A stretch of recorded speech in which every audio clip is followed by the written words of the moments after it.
Okay, well, I guess I can start. Thank you very much for the invitation.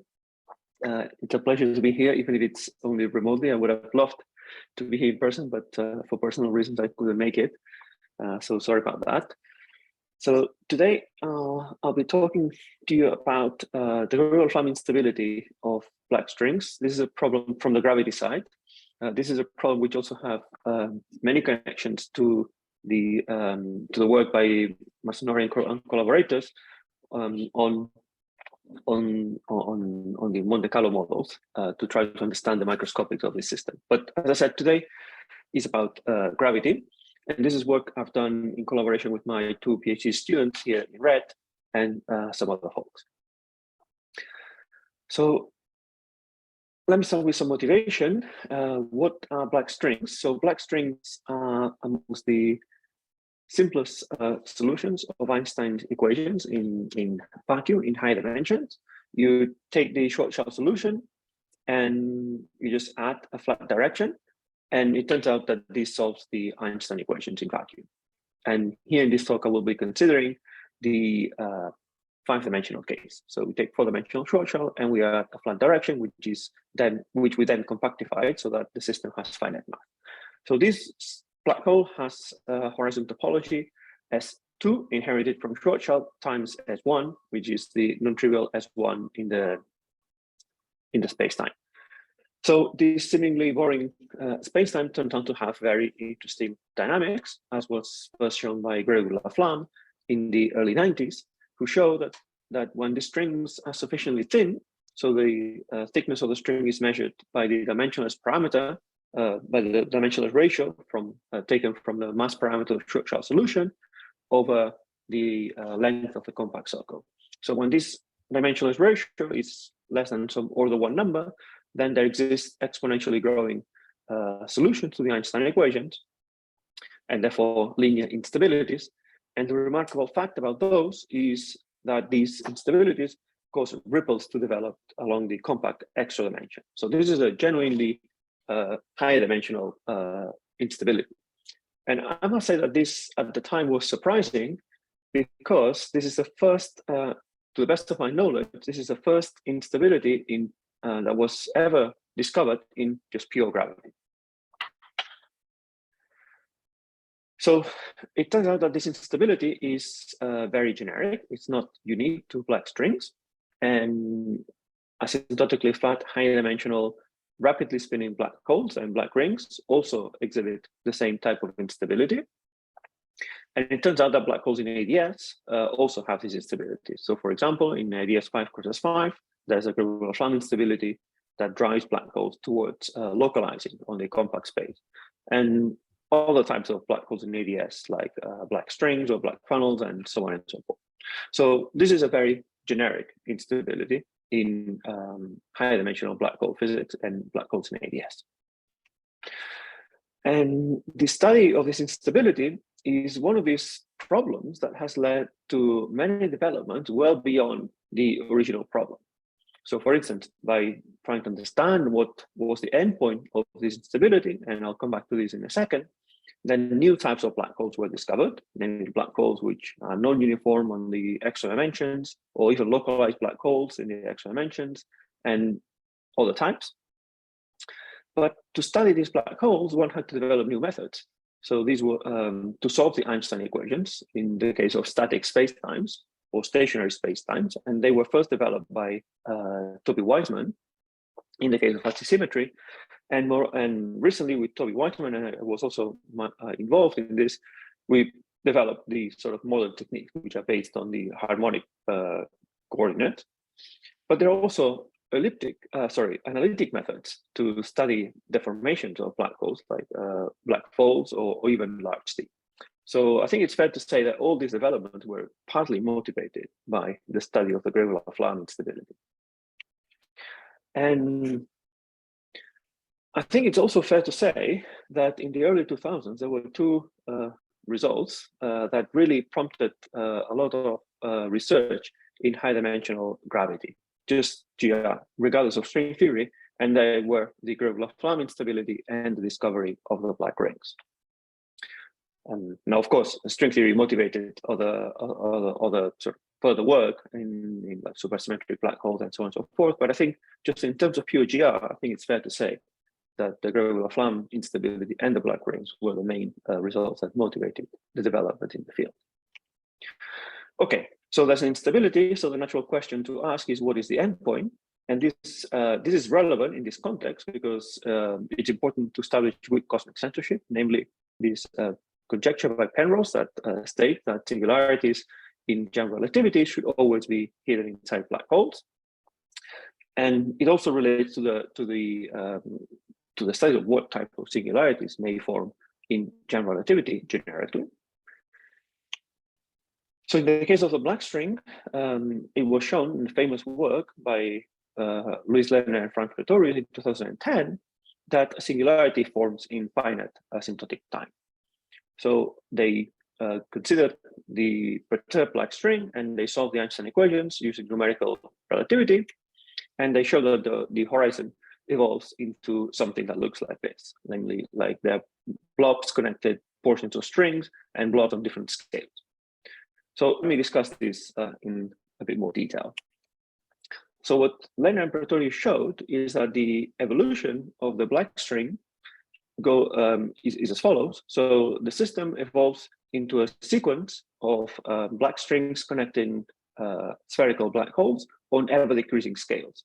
So the first instability here you see on the right of the screen, you first develop a blob, which has a portion of uniform string, which then becomes unstable, giving rise to a second generation in the plot in the middle, and then the two portions of string themselves become unstable, giving rise to further instabilities and further blobs and strings on ever, which have decreasing thicknesses.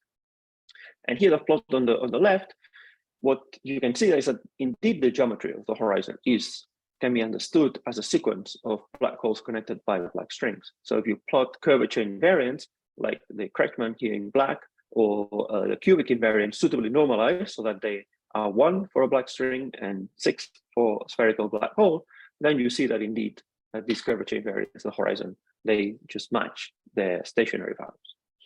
So indeed, they show that the process leads to some self-similar cascade.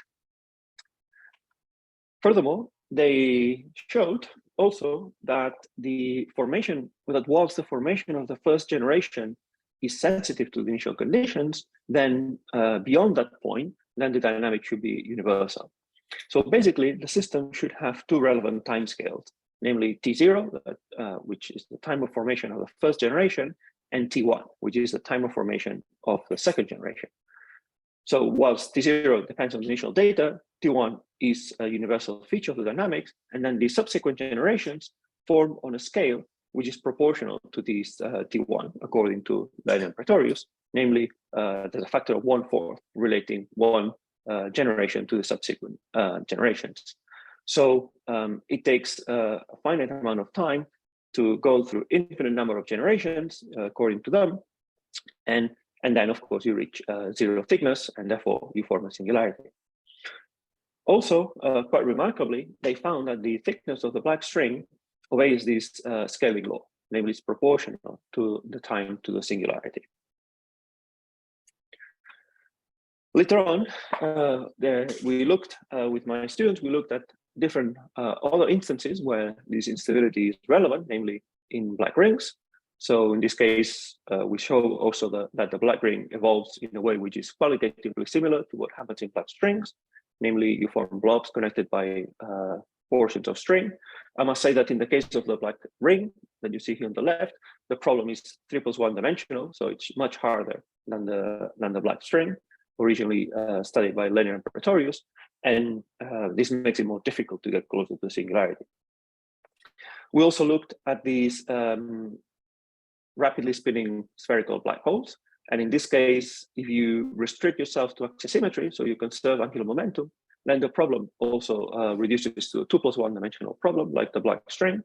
And in this case, we showed that spherical black holes, at least for certain values of the spin parameter, they want to evolve into black rings, but the hole in the middle is filled by a membrane, which itself becomes Gregory-Laflamme unstable, giving rise to a sequence of ever-decreasing rings connected by membranes.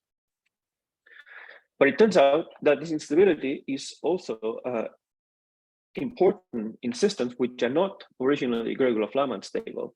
It turns out that black holes in high dimensions can suffer from Barr mode type instabilities, similar to what happens to neutron stars. And it turns out that some of these instabilities evolve into the system in a state such that it develops local Gregory-Laflamme instability. So here you see a case of an unstable black hole under an m=4 type mode.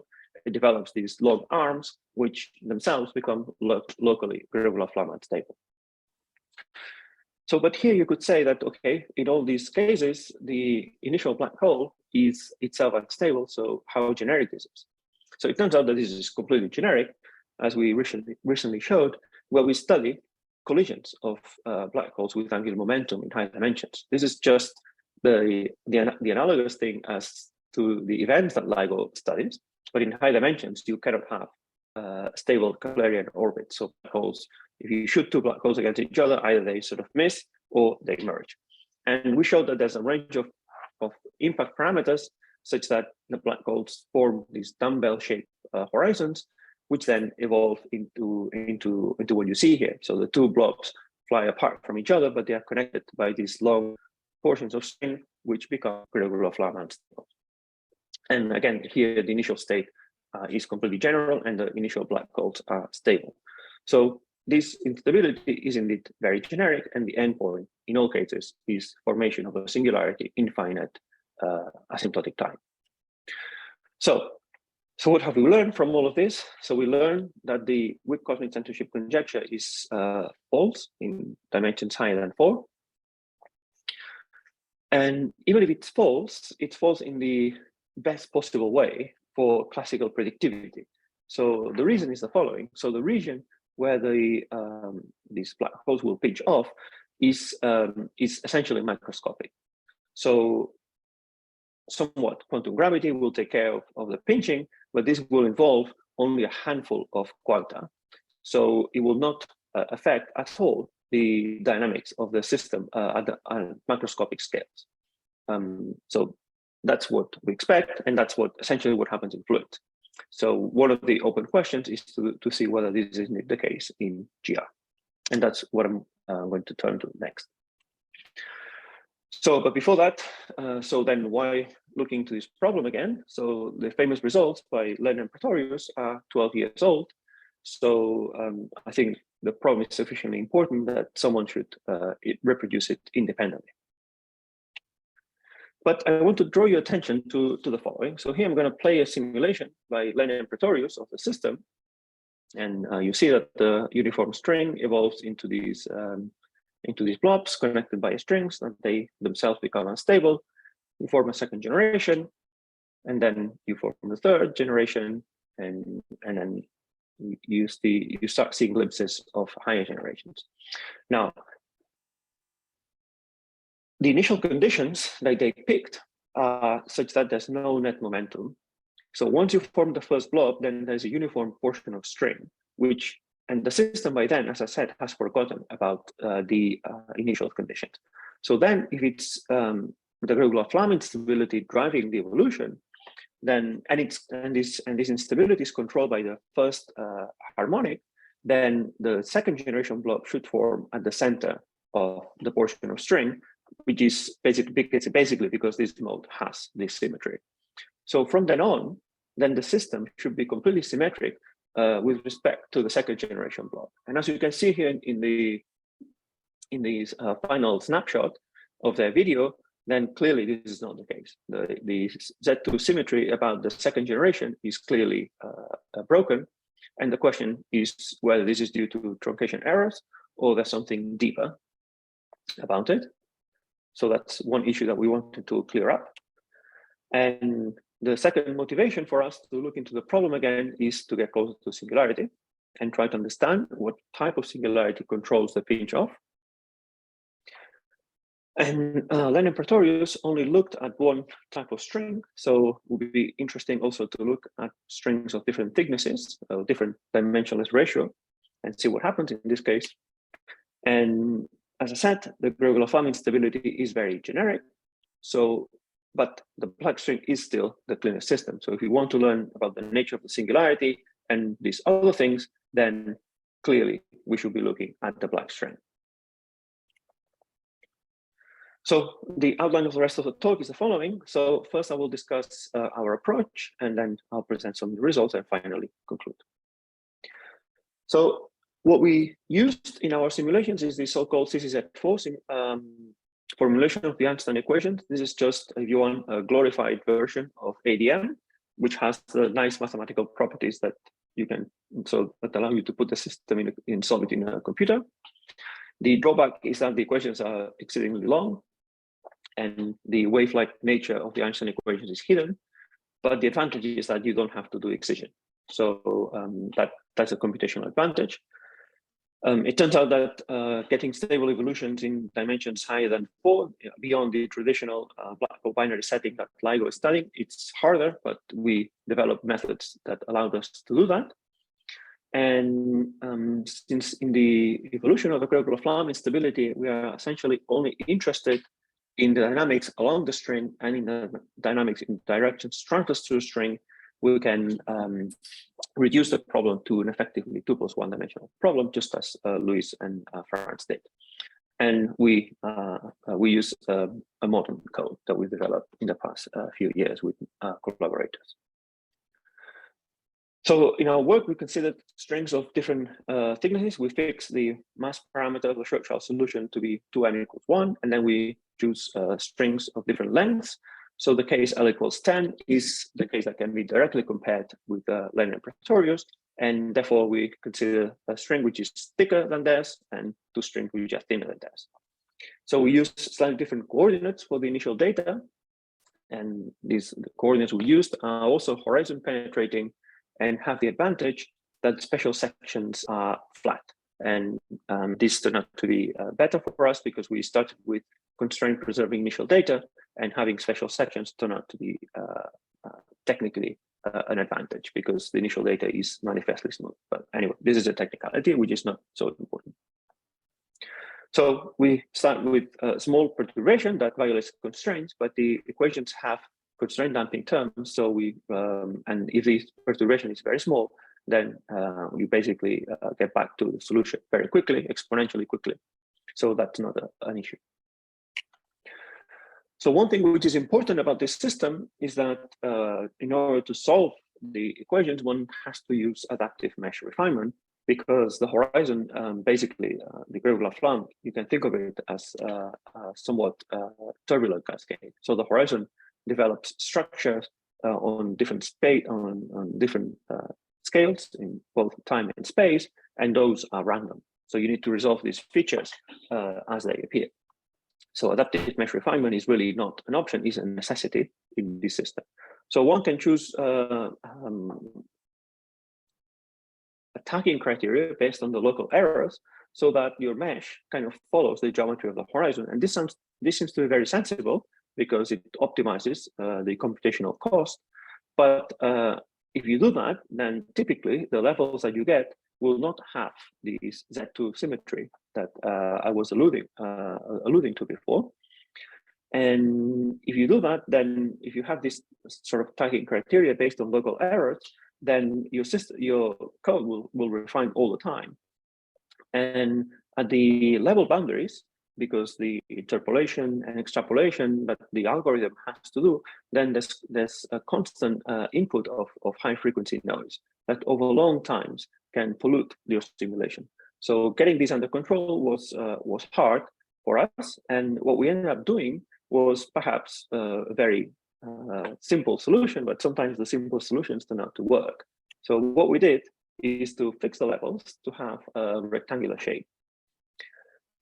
So this is advantageous for 2 reasons. So first, from the computational side, then once we had a level, then we don't need to refine anymore. So we do less refinement, so that saves time. And even if you may be over-resolving certain parts of the geometry, namely the thinnest part, then clearly we don't cover the interior of the big blobs, which do not need to resolve anyway. So it turns out that the computational cost is similar, if not slightly better than the previous method based on local errors. And clearly these rectangular levels preserve the symmetry that we wanted. So let me quickly now present the results. So first I will show some movies so you can sit back and relax a bit. So the first case I'm going to show you is a case L equals 10, and it's a case that can be directly compared to the results of Len and Pretorius, and we chose the same color coding and the same sort of setting, so that can be directly compared. So one starts with a uniform string that becomes unstable. You form the first generation blobs, and that's a piece of string which is itself unstable and will give rise to second Gregory-Laflamme instability. And here it goes. You form a blob, which notice that now is right at the center of the string, and you see the third generation blobs, and then here you see that the fourth generation is forming. So I just want to draw your attention to the fact that now the system is manifestly symmetric with respect to the second generation blob, as it should be.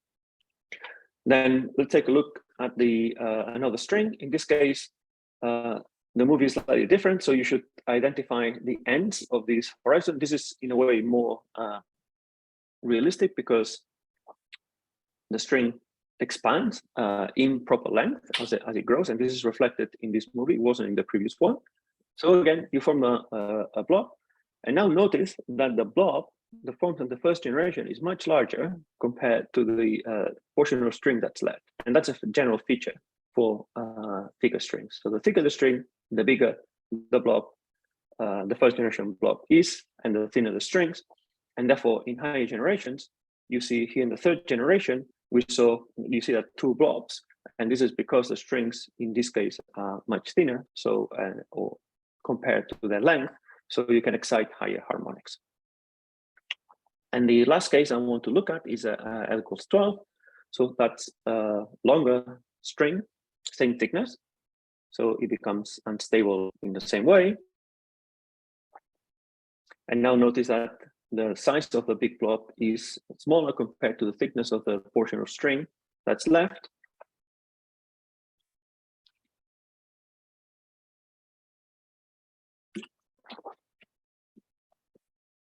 Now it takes longer for the system to form the next generation.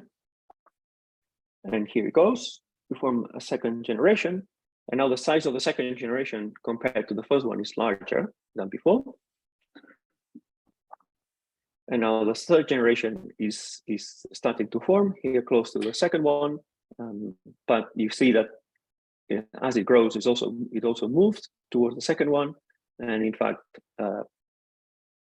here it's kind of forming, but it gets absorbed by the second one before it has time to fully form. You see another perturbation that's starting to grow, but again, it will not have time to grow before it gets absorbed. And here you see that the fifth generation now is forming and has fully formed. Okay. So what's going on? So here, first I show here the evolution of the apparent horizon area, which increases as it should. And these dotted lines are is the area of an asymptotically flat 5-dimensional black hole with the same initial mass as the black string. And you see that the red curve, which is the L equals 10, goes basically bang on to this number. But you should be kind of suspicious about this, because these black holes are not asymptotically flat. They live in this Kaluza-Klein space, and their size is about 10% or few percent of the compact length. So you should expect that there are corrections to their thermodynamic quantities, and if one includes the corrections to these formulae, then you see that they're still some way off this asymptotic line. And it turns out that you get the best estimate of the final area if you consider two black holes in Kaluza-Klein space with the same initial mass. So this essentially is telling us that most of the initial mass goes into forming the first and second generation blobs. The rest is very small. So the amount of gravitational waves emitted in this system is very small. But the bottom line of what Luis, Lerner, and Franz Pretorius found is stands. So as we saw in the movies, and here we also study quantitatively, in all cases, we see that indeed the apparent horizon of the uniform black strings evolves into a sequence of black strings connecting spherical black holes on different scales in a way which is somewhat self-similar.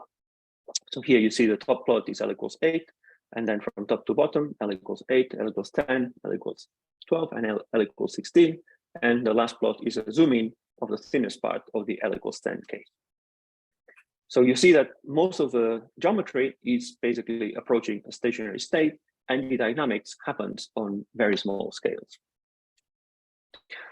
However, we do not find a universal timescale relating to subsequent generations, and what I want to do in the last few minutes is to argue that there can't be such a timescale. And the reason is the following. So once you form the second generation, then the portion of string connecting the small blob and the big blob, here you see on the pictures on the right, is not uniform anymore. And when the instability grows in this portion of string, then because the strings have tension and also gravitational self-attraction, so the blob will migrate towards either the small blob or the big blob, depending on where it forms. So there are portions of string that will become thinner because the blob grows, so it's accreting matter from the surrounding portions of string, but it's also moving around because of the gravitational self-attraction and tension of the string. So there will be portions of string that will become thinner just because of this local motion. So this local motion happens on a time scale which is comparable to the growth of the generation itself. So it competes with the mass accretion. And this is what breaks this universal time scale. Is precisely this local motion of the blobs that takes place from the third generation onwards. So this can be clearly seen in this movie. This is taken from the L equals 12 case, and here we are zooming into the region where near the second blob. So here, as we saw before, there's a third blob which is forming, but at the same time that is forming is attracted by the second generation blob, and it gets absorbed by the second generation blob before it has time to fully form. And then, as I said, the fourth generation is starting to form, but again, it doesn't have time. So here we see that these satellites, as they grow, they also move, and both features happen on similar timescales.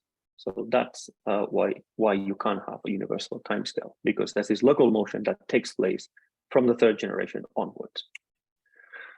So what is the endpoint? The endpoint is still, we have evidence that the endpoint is still pinch off in finite asymptotic time, but in fact, one can show that because of this local motion and this further thinning of the portions of the string, this is faster than geometric, which is what Luis, Lerner, and Franz Pretorius conjectured.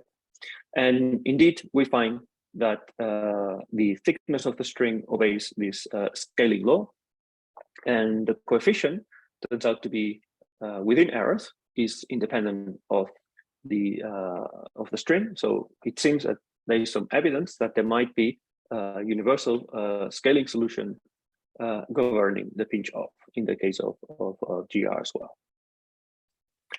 So since I'm running out of time, let me just quickly conclude. We've reproduced and extended the results, famous results of Lerner and Pretorius, and we got closer to the singularity. We find further evidence that indeed the Gregory-Laflamme instability of black strings leads to the formation of a naked singularity in finite time, and therefore, since there's no fine tuning involved, this is a violation of the weak cosmic censorship conjecture in high dimensions. There is no universal timescale beyond the third generation, and the process is rather chaotic. And the nature, we find evidence that there might be a self-similar solution controlling the pinch-off similar to what happens in fluids. And something we are looking at is to add higher curvature corrections, because as in hydrodynamics, when you approach the singularity, you would expect that higher curvature corrections are important. So that's something that we will look into. We are looking at now. So that's it. Thank you.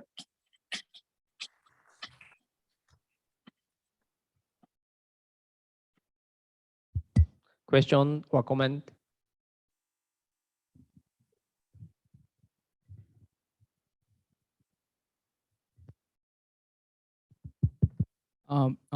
Can you comment on the Gregory-Laflamme instability of these small black holes, considering the case of ADS5 cross S5? Well, really, there's not much to say in this case. It's the small black holes in ADS5 cross S5 indeed has experiences a Gregory-Laflamme type instability, but beyond that, nothing is known about this case. So there is no evolution has been performed in this case, apart from the large D case that that Chris Herzog looked at.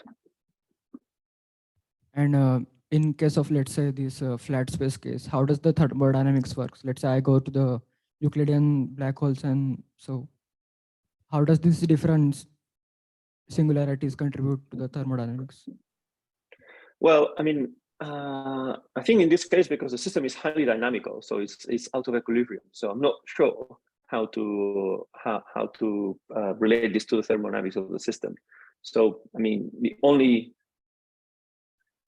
thing that sort of makes sense in that point of view is to talk about the end states, the possible end states that would be in thermodynamic equilibrium. So in this case, you start from a black string, and then you here we are considering, if you want, well, in this case, you're not even in a box, so energy is not conserved, right? And you can talk about what is the potential end state as a localized black hole with the same initial mass as the initials as the string. And it turned out that based on the sort of microcanonical ensemble considerations, then this was Gregory-Laflamme conjectured that the system should evolve into a localized black hole, and therefore it should happen through singularity. But that's all that one can say. Okay, thanks.